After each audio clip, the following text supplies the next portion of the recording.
Hey warriors, someone is talking about you right now, not to your face, behind your back, in a conversation you will never be invited to, and the information will reach you eventually, through someone who could not keep it, or through the shift in someone's energy that tells you everything before a word is spoken. It stings, even when you act like it does not, even when you tell yourself you do not care. Something about hearing that people are talking about you, people who smiled to your face, gets inside you in a way that is hard to shake.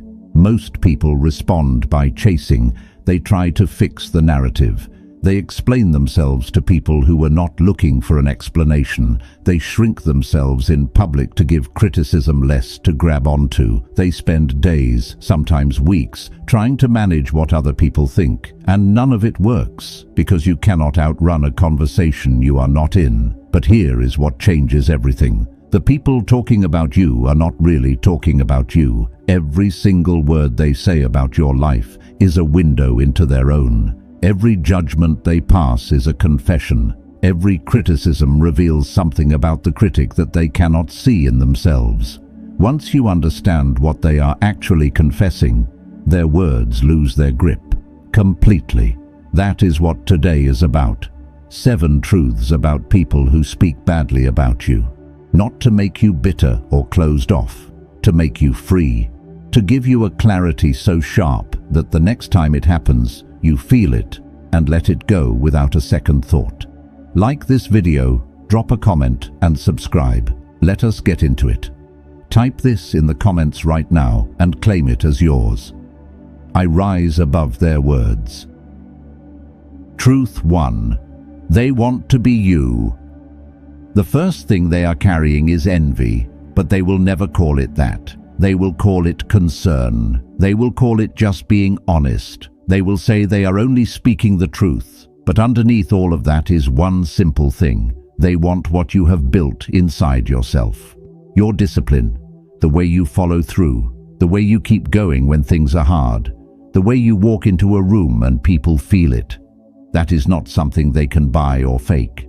And watching you have it reminds them that they chose a different path, a safer path, a smaller path. That comparison sits in them like a stone. It is heavy, it is daily, and instead of using it as fuel to change, they use it as a reason to tear down.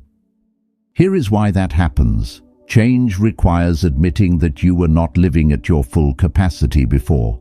And that admission is painful. It means accepting that time was lost, that the gap between where you are and where you want to be is partly your own doing. Most people cannot sit with that. It is too uncomfortable, so they find a different explanation, one that puts the problem outside themselves. You become that explanation. Your success becomes evidence of unfairness rather than effort. Your discipline becomes a judgment on their laziness rather than a personal choice you made. And criticizing you becomes a way to avoid ever having to look honestly at themselves.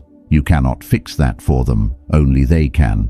If they can make your confidence look like arrogance, your discipline looks like obsession, your wins look like luck, then the gap between your life and theirs becomes easier to live with.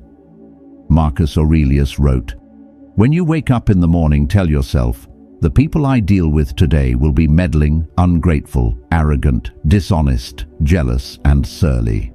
He was not saying this to become bitter. He was saying it so he would not be surprised. He knew envy was a human thing, predictable, consistent, not personal. Envy does not go away as people get older. It just gets quieter and more disguised.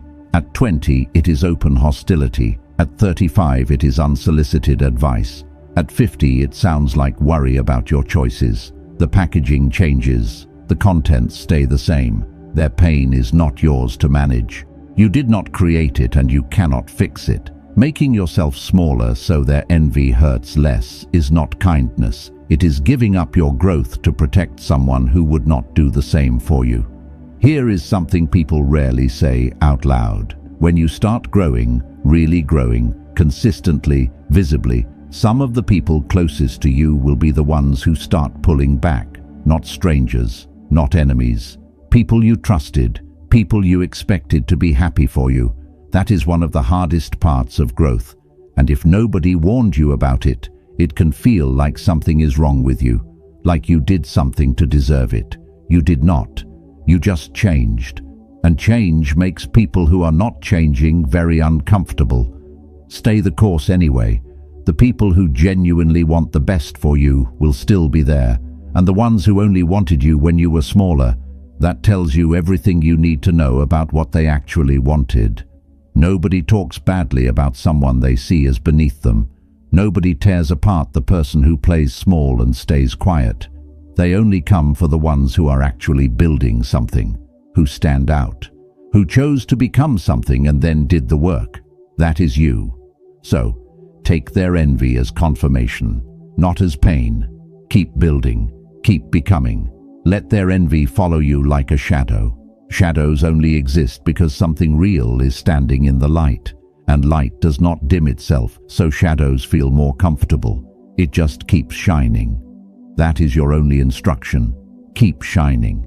Here is something else worth understanding. Envy does not always look like hostility. Sometimes it looks like a compliment that comes with a but attached. Sometimes it looks like someone asking a lot of questions about your life and then picking apart every answer. Sometimes it looks like a person who suddenly goes quiet around you when things are going well for you. Learn to read it, not to become suspicious of everyone, but so you stop being confused by behavior that does not make sense on the surface. Once you know envy when you see it, it loses the ability to confuse you, and confusion is half of what makes it hurt. When it is clear, it is manageable. When it is clear, you can walk forward without carrying it. If this truth just hit home, put this in the comments and own it. I keep growing. Truth 2. They want what you have. Envy and jealousy are not the same thing. Envy wants to be like you. Jealousy wants what you have and hates you for having it. They are looking at your life and coveting the specific things in it: your peace, your progress, your close relationships, the opportunities that come to you, the life you built without waiting for anyone's permission. And jealousy is not quiet. People think it stays hidden, but it always finds a way out. It comes out as criticism you did not ask for, as concern that carries an edge, as pointing out problems in your success so that having it seems less valuable. The jealous person wakes up every day in a silent war with your blessings. They check what you are doing. They compare it to what they have, and that comparison is exhausting.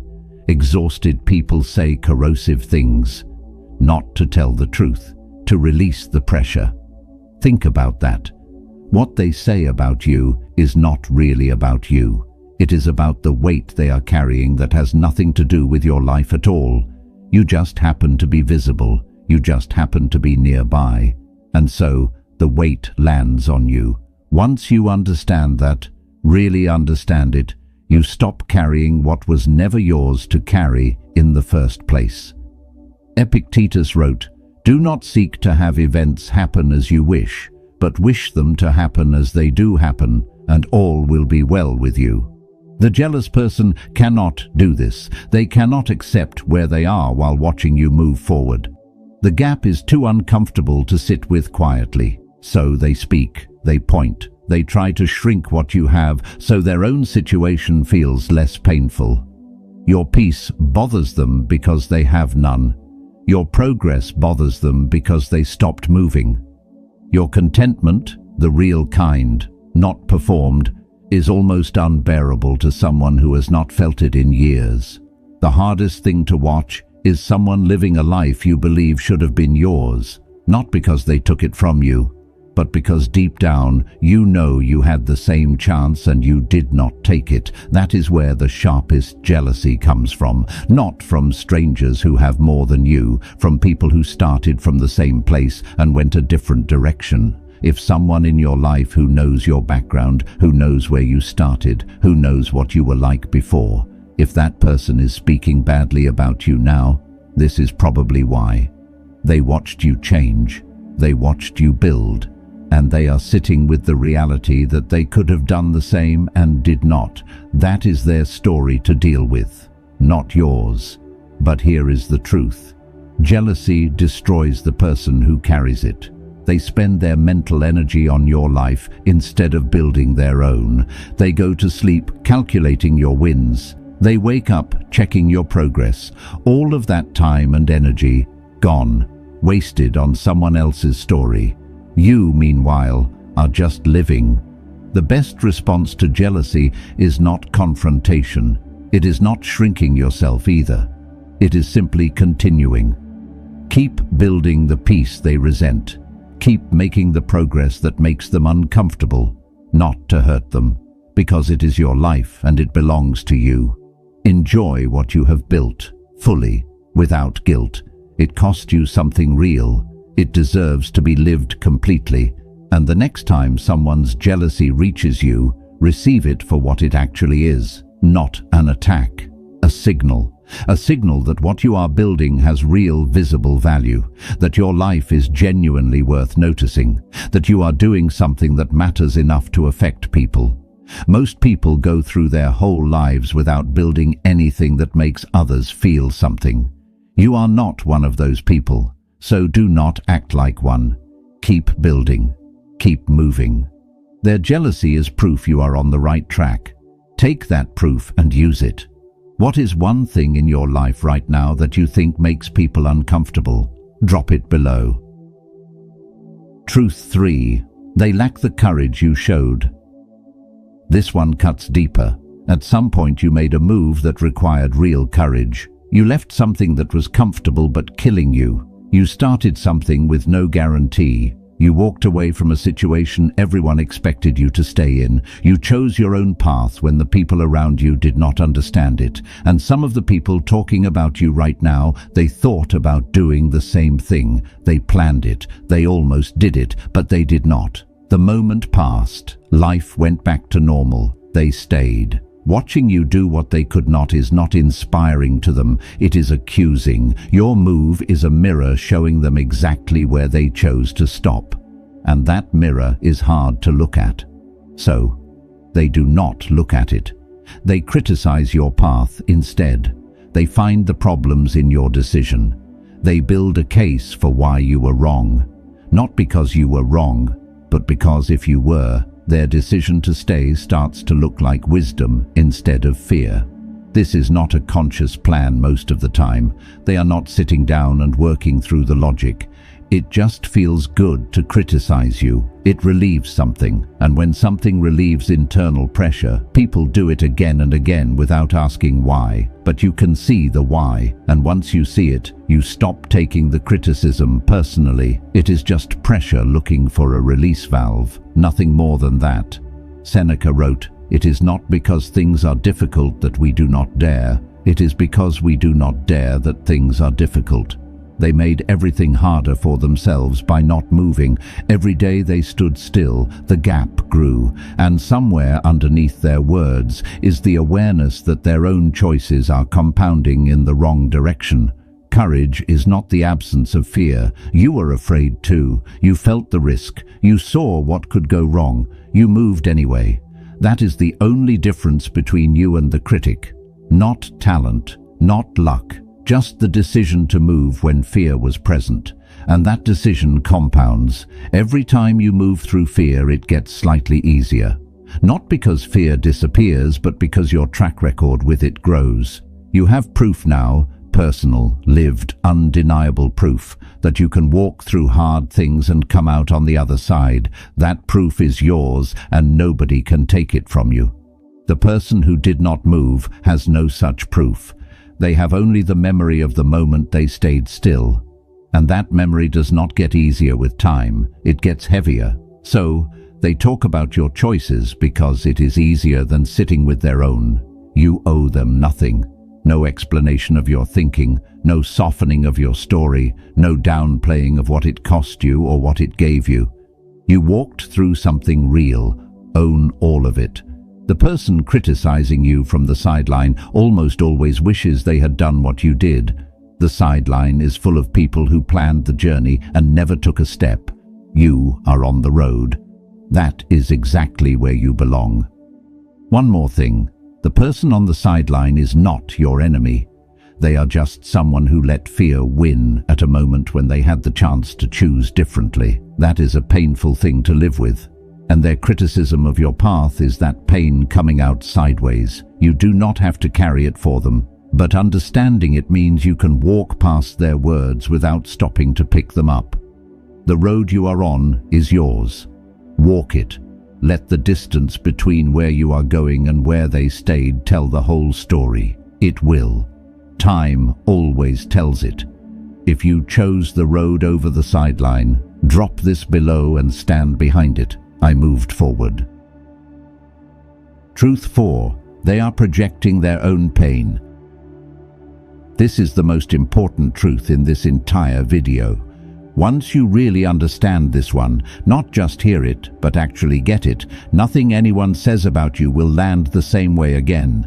The people who speak most harshly about others are carrying the most unprocessed pain. The cruelest words come from the most wounded places. The sharpest criticism comes from someone fighting a private battle they have not told anyone about. They are not describing you. They are narrating their own war and putting your name on it. The person who calls you arrogant was almost certainly told their own confidence was arrogance by someone who mattered to them early in life in a way that left a mark. The person who says you think you are better than everyone has spent years feeling like less than everyone around them. The person who says you got lucky stopped believing they could earn good things. They have not looked honestly at their own life, not because they are bad people, because it hurts, because sitting with your own choices and seeing clearly what you have and have not done is one of the most uncomfortable things a person can do. So that pain builds. It does not disappear by being ignored. It finds a way out. It comes out in their relationships, in how they talk online, in the way they treat people whose lives give them a surface to project onto. You became that surface, not because you did something wrong, because you were close enough and visible enough to receive what they could not hold inside. Think about the people in your life who speak the most harshly about others, not just about you, about everyone. About co-workers, about family, about people in the news. There is usually something consistent about them, a heaviness they carry, a frustration that seems to sit just below the surface of every conversation. That heaviness is not about anyone they are criticizing. It is about themselves, about something they have not dealt with, about a gap between who they are and who they know they could be if they were willing to do the hard work. You are not that gap. You are just the nearest wall when they need somewhere to project it. Marcus Aurelius wrote, "If someone is able to show me that what I think or do is not right, I will happily change." That is someone who has done the inner work. Someone honest enough with themselves to receive feedback without falling apart. The people projecting their pain onto you are not there yet. They are still protecting themselves from a mirror they refuse to look into. Understanding this does not mean excusing it. Their words can still hurt.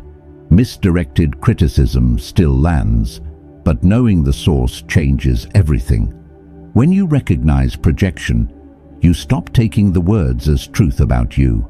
You start seeing them as information about the person saying them. And from that place, you can either feel compassion or simply detach. Either one is better than absorbing their wound as if it were yours. Their pain belongs to them. Your peace belongs to you. Those are two separate things. Keep them that way. And when you genuinely feel compassion for them, not forced, not performed, but real, that is how you know this truth has fully landed. Because real compassion in the face of someone's projection means you understood it completely. It means their wound did not become yours. You received what they sent and let it pass without absorbing any of it. That is not easy. It takes time. But it is possible. And every time it happens, you come out of the situation lighter than you went in. Stay open. Stay clear. Stay focused on what you are building. That is the complete answer. One more thing about projection. When you carry this truth with you, it changes how you speak about others too, because you start to notice when you are the one projecting. When a comment you are about to make says more about what you are carrying than about the person you are commenting on. That awareness is valuable. It makes you someone who speaks more carefully, more honestly, someone who does not use other people's lives as a surface for their own frustration. And that kind of person, the one who has done enough inner work to know the difference, is exactly who you want to be. The truth works both ways. Use it both ways. If you are choosing your peace over their projection, write this in the comments and mean every word. My peace wins. Truth 5. They need your reaction to feel powerful. Here is something most people learn too late. The person who spoke badly about you is not done. They said their words. Now they are waiting, watching for one specific thing, your reaction. Words without a reaction are just noise. They dissolve. They mean nothing. But a visible emotional reaction transforms those words into power. It tells the person who said them that they got through, that they matter, that they can affect how you feel. And that is exactly what they were looking for. Some people do not even realize this is what they want, but some do. They craft the words carefully. They pick the angle most likely to reach you. They choose the timing, and then they watch. When you defend yourself loudly, they win. When you post about it, they win. When you go to mutual people to clear your name, when you spend days managing the fallout, when it changes your mood or your output, they win. You made them the center of a story that should have ended when they opened their mouth. Epictetus said, "Men are disturbed not by the things which happen, but by the opinions about the things." The opinion of someone who does not know your full story, who has not paid what you paid, who has not walked where you walked. That opinion has as much power over you as you decide to give it. Nothing more. Give it nothing. And this is harder than it sounds, especially the first time someone says something that is genuinely unfair, genuinely untrue, genuinely designed to damage how others see you. Every instinct says respond, correct it, make people see the truth. But here is the problem with correcting false narratives publicly. When you step in to defend yourself, you give the accusation legs. People who never heard it before now hear it. Through your defense, you become the one keeping it alive. And the person who made the claim gets exactly what they wanted: attention, engagement, a reaction that confirms they have some power over your state of mind. Stay out of it, let it sit. Often, false things dissolve on their own when nobody feeds them. Silence is not weakness. Silence to the right person at the right time is the most precise response available. It gives them nothing to work with, nothing to point at, nothing to escalate from, and it tells every person watching exactly who you are under pressure. Someone who cannot be moved by noise. Here is what happens over time when you consistently do not react. People test you and get nothing back. They bait you and you keep moving. Eventually the tests stop. The provocations get quieter because there is no reward, and behavior that produces no reward dies on its own. Your silence is not one moment. It is a message you send over time, a message about who you are, and that message, sent quietly, consistently, changes how people choose to engage with you. Do not give them the reaction. Give them silence, and let the silence do the work. This takes practice. The first few times someone says something designed to get to you and you stay quiet, it feels uncomfortable, like you are letting them win. Like not responding means they were right. They were not right. You just refused to play the game. And refusing to play is always the stronger position. Over time, that discomfort fades, and what replaces it is something solid. A kind of quiet confidence that comes from knowing you are not at the mercy of anyone's words, that your peace is yours to keep or give away, and you chose to keep it. That is real power, the kind nobody can take from you. If you are done fueling their fire with your reaction, drop this in the comments. Silence is power. Truth 6. Their words reveal their character, not yours. Every word someone says about another person tells you more about the speaker than the subject.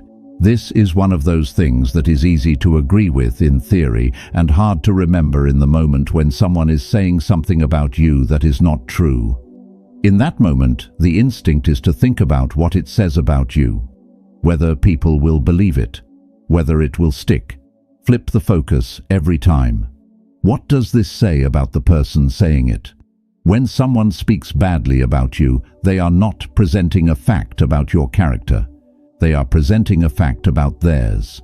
They are showing you how they handle difficulty, what they do when they feel threatened, who they are when nobody is asking them to be their best self. People who have genuinely done the work on themselves do not tear others down. Not because they see no flaws in others. They do, we all do. But because they know that pulling someone else apart in public is beneath who they want to be. When someone tears into you without guilt, without hesitation, without any sign that they know what they are revealing, they are handing you a full picture of where they are in their own growth. Not a threat. Information. Marcus Aurelius wrote, "Waste no more time arguing about what a good man should be. Be one." The person focused on being good does not have time for pulling others apart. That is an activity for people who are not busy enough building themselves. Next time someone speaks badly about you, ask one question. Not what does this say about me? Ask what does this say about them? What must be going on inside someone for this to be the thing they chose to say? What are they carrying? What are they avoiding? Almost always the answer is something small, something sad, something that has very little to do with you and everything to do with where they are. Their words are a window into their world, not yours. Once you see it that way, the words stop landing as attacks. They become information. And once you have the information, you can put it down and move on without it weighing anything. Your character is not built in what people say about you. It is built in what you do when nobody is watching. In the gap between what you say and what you do. In the private decisions that nobody sees but that shape who you are day after day. No comment changes that. Your character belongs entirely to you. One practical test. Ask yourself, does the person criticizing me have the life or character I actually respect? Would I go to them for advice on something that mattered? If the answer is no, their opinion carries no real weight. Let it go without another hour of your energy. Save your honest self-examination for the people who have actually earned the right to give you feedback. The people who know you, who want the best for you, who tell you hard truths because they care, not because they are hurting. Those people exist in your life too. Their words are worth sitting with. Everyone else gets silence and continued forward movement. That is not arrogance. That is discernment. And discernment about whose voice deserves space in your head is one of the most important things you will ever build. When you master this, when you genuinely know whose opinion matters and whose does not, you stop living in reaction to what people say. You start living in alignment with what you actually value, and that shift from reactive to intentional changes the texture of your whole life. You become calmer, harder to disturb, more consistent, more present in the moments that matter. Because you are no longer pulling energy from those moments to manage what somebody somewhere might be saying about you. That energy belongs to your life. Bring it back there. Here is a practical way to use this truth. The next time someone says something negative about you, before you do anything else, pause and ask one question. Would I trade lives with this person? If the answer is no, their judgment of your life carries no authority. You can acknowledge it happened and move on without another minute spent on it. Simple, direct, effective. That is the filter. If you know your character needs no defense, write this below and stand on it. Actions define me. Truth 7. Your focus is your greatest revenge. This is where everything lands. The most powerful response to everyone who has ever spoken badly about you is not a comeback, it is not a correction, it is not proving them wrong in public, it is your focus, your relentless, daily, undistracted commitment to building the life you came here to build. Not a commitment you make once and forget, a commitment you renew every morning, every time you sit down to work, every time something tries to pull your attention away from what matters. That renewal, daily, quiet, without fanfare, is the discipline underneath the aura. People see the results and think it is talent. They see the confidence and think it is personality. But the real thing underneath all of it is the decision, made again and again, to stay focused on what you are building no matter what is happening around you. That is the practice. Simple. Not easy, but simple. Because here is what time does. It does not lie. It does not take sides. A year from now, the person who talked about you is in the same place, still watching your life, still measuring themselves against you because they have not built enough of their own to measure differently. And you moved, you built, you became more than you were when they started talking, not because you planned anything against them, because you kept going while they stood still. That is it. That is the whole story. Seneca wrote, "Vindica te tibi." Claim yourself for yourself. Claim your time, your energy, your attention, your peace. Take all of it back from the noise and point it at your purpose. Do not let the words of people who are building nothing steal the energy of someone who is building everything. People who are genuinely focused on their own growth do not have time to pull others apart. That is not inspiration, it is just the practical reality of what focus does to your attention. When you have real work that requires you every day, you do not have space to monitor someone else's life. The people talking about you have that space. They have the available time and attention because they are not using it for anything that requires them to show up fully. That is not power. That is emptiness pointed in your direction. Do not react. Do not shrink. Do not spend your best hours defending your life to people who decided what they thought before you spoke. Just build, quietly, consistently, without announcement. There is a version of revenge that people talk about, the public kind, where you prove someone wrong in front of everyone who heard what they said. That version feels satisfying to think about. But it almost never happens the way you picture it, and chasing it keeps you tied to the person who hurt you longer than anything else. The real version, the one that actually works, happens when you stop thinking about them altogether. When you are so absorbed in what you are building that you genuinely forget they said anything. When someone brings it up later and you have to think for a second to even remember what the situation was. That is not weakness, that is what full investment in your own life looks like. The people who hurt you most want to live in your head. They want your mental real estate. They want to be the thing you think about when you wake up, the thing you are still processing before you go to sleep. Do not give them that. Give that space to your goals, to your people, to the things that deserve your best thinking. Your mind is your most valuable resource. What you allow to live inside it shapes everything you do. Choose carefully what gets space there. Build so steadily that the only thing left for anyone to say about you is that you never stopped. The win is not at the finish line. The win is the choice you made today. The moment you chose your work over their opinion, you already won. The moment your energy went into building instead of defending, you already won. Every morning you choose your purpose over their noise, you win again. Over time, the noise becomes background. Not because it stops, but because what you are building becomes louder, more real, more yours.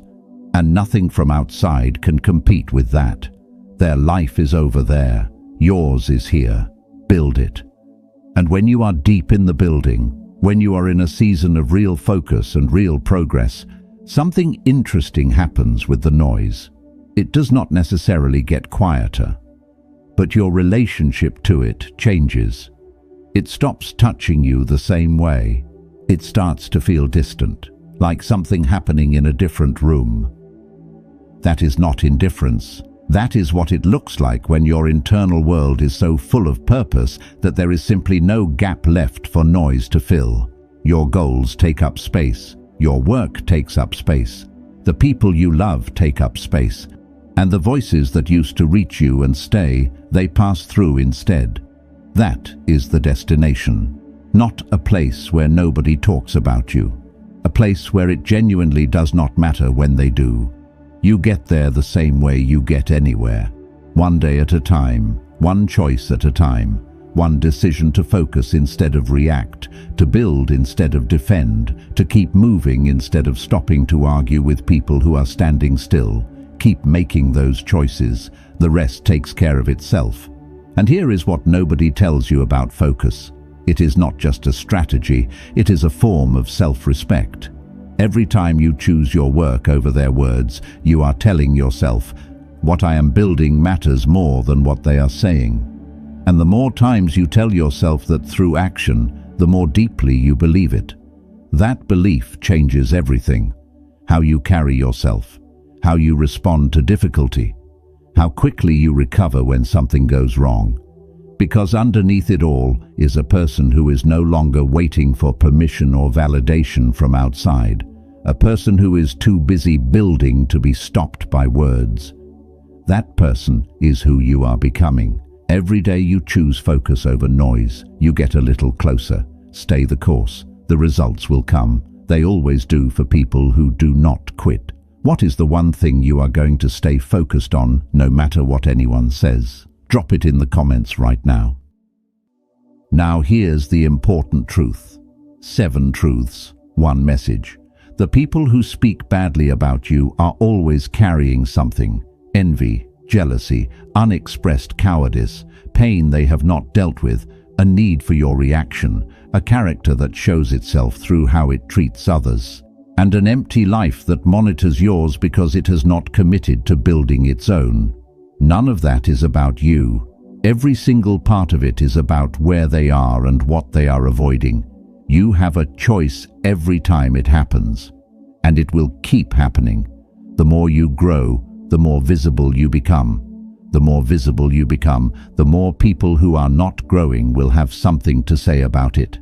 That is just how it works. Growth creates noise.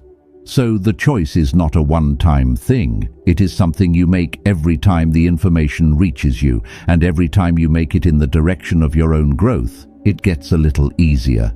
Not because the noise gets quieter, because you get stronger. You can spend your energy managing their perception, defending your name, explaining your choices to people who already decided what they think. Or you can spend that same energy on the only thing that actually changes your life, your work, your growth, your becoming. That choice, made consistently, is what builds the kind of life that eventually speaks for itself. Here is something worth sitting with. Most people who speak badly about you will eventually stop. Not because you confronted them, not because you proved them wrong, but because you kept building and they got tired of watching. Or life moved them somewhere else, or they found someone new to focus on. People who live in other people's stories rarely stay in one story for long, but you will still be building, you will still be growing, you will still be becoming the version of yourself you committed to. And that version, built through criticism, through noise, through the hard choice of focus over reaction, that version is stronger than the one that would have existed in quiet, comfortable, unchallenged peace. The friction made you harder. The noise made your focus sharper. The criticism made you clearer about what actually matters. They did not know it, but they helped you. The critics will either witness your growth or they will not. Either way, your job stays the same. Show up, do the work, build the next thing. Let your life make the argument that needs no words. I want to say one final thing directly to you. There will be days when this is hard. When something reaches you and it lands deeper than you expected. When the person who said it is someone you cared about and the words carry more weight because of that. When you feel the pull to respond, to defend, to make it stop. On those days, come back to these truths, not as comfort, as reminders of what is actually happening, because the hurt is real, but the meaning you attach to it does not have to be. You get to decide what the words mean about you. And the answer, every single time, is nothing. They mean nothing about you. They mean something about the person who said them, about where they are and what they are carrying. And you have places to be, things to build, a life to live. Get back to it. Keep going, keep growing, keep shining. And on the days when it is hard, when the words reach you and they land deeper than you expected, remember this. The fact that you felt it does not mean it was true. It means you are human. Feel it, process it, then put it down and get back to work. The work is the answer. It is always the answer. Because the moment they are obsessing over your life while you are focused on your purpose, you have already won. The critics do not get a chapter in your story, they get a footnote, and footnotes do not define the book. Your work defines it, your consistency defines it. The life you built while they were talking, that is the book. Write it well. If this hit something real, hit the like button, share it with someone who needs it, and subscribe. Leave a comment telling me which truth hit you hardest. I read everyone. I will see you in the next one.